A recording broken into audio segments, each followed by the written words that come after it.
Hey guys, coding concept को समझने के लिए हमारे चैनल कोडिंग करियर को सब्सक्राइब करें और वीडियो पूरा देखें। हमारा आज का टॉपिक है history of computing. C programming शुरू करने से पहले एक बार हम लोग हिस्ट्री देखते हैं। पहले समय में लोग कोई भी प्रोग्रामिंग लैंग्वेज यूज़ नहीं करते थे, कोई भी प्रोग्रामिंग लैंग्वेज था ही नहीं। There is no concept of programming language, they have to write on the code in machine understandable language.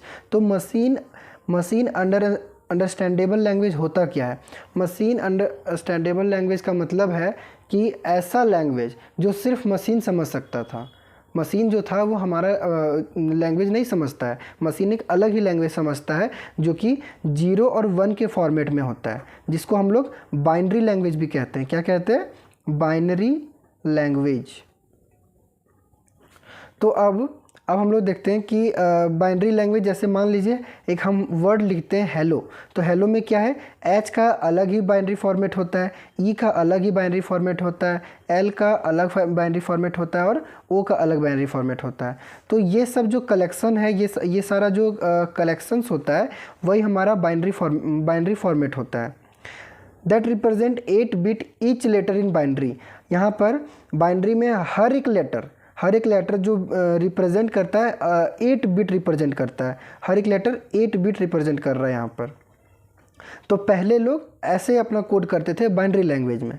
तो मान लीजिए कि पहले आपको बोला जाए add 2 numbers in binary format, ठीक है?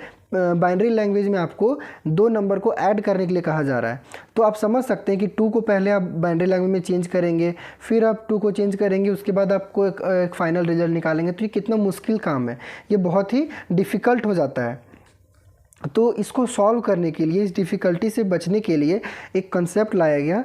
तो to solve this problem there is a concept of assembly language. तो यहाँ पर क्या कंसेप्ट आया? यहाँ पर जो कंसेप्ट आया वो था असेंबली लैंग्वेज, ठीक है? तो हम लोग देखते हैं कि असेंबली लैंग्वेज क्या होता है। Assembly language, an assembly language is a type of low level programming language that is used to communicate directly with a computer hardware. Assembly language क्या है? तो असेंबली लैंग्वेज एक टाइप है लो लेवल प्रोग्रामिंग लैंग्वेज का। तो low level programming language और high level programming language क्या होता है, इनके बीच का डिफरेंस हम अपने नेक्स्ट वीडियो में देखेंगे। तो अभी बस देखते हैं कि असेंबली लैंग्वेज क्या है। एक टाइप है लो लेवल प्रोग्रामिंग लैंग्वेज का, जिसका हम लोग यूज़ करते हैं कम्युनिकेट करने के लिए directly with computer hardware. Computer hardware से डायरेक्टली कम्युनिकेट करने के लिए हम लोग असेंबली लैंग्वेज का यूज़ करते हैं। तो अब बात आता है कि बाइनरी लैंग्वेज से हम लोग असेंबली लैंग्वेज में आ गए, हमारा प्रॉब्लम जो था, जो डिफ़िकल्टी था वो भी इजी हो गया। तो अब फिर हम लोगों को दूसरे प्रोग्रामिंग लैंग्वेज का ज़रूरत क्यों पड़ा? क्यों फिर हम लोग सी पढ़ते हैं, C++ पढ़ते हैं, या कोई भी जावा पाइथन हम लोग क्यों पढ़ते हैं फिर? तो अब हम देखते हैं कि वाई सी हम लोग क्यों पढ़ते हैं। तो 1969 में यूनिक्स ऑपरेटिंग सिस्टम सबसे पहले असेंबली लैंग्वेज में डेवलप किया गया।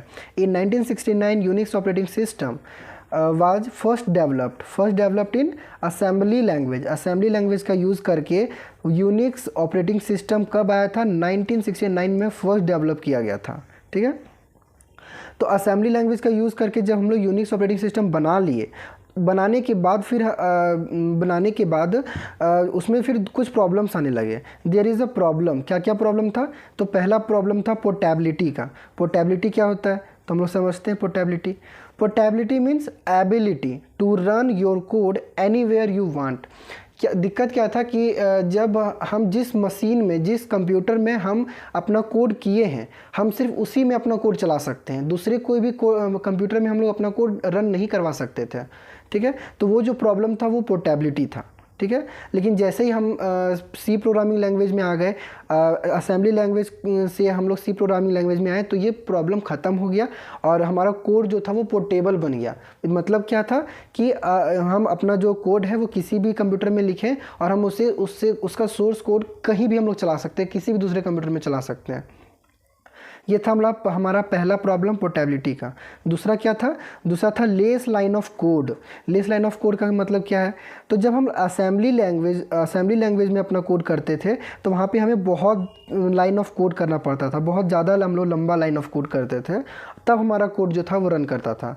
लेकिन जैसे ही हमारा सी लैंग्वेज आया तो सी लैंग्वेज में क्या था कि एक छोटा सा कोड लिखना पड़ा हमें। मान लीजिए एक छोटा सा कोड कर रहे हैं हम सम करने का, किसी भी दो नंबर को हम लोग सम करने का कोड कर रहे हैं, तो वहाँ पे हमें एक छोटा सा कोड लिखना पड़ता था।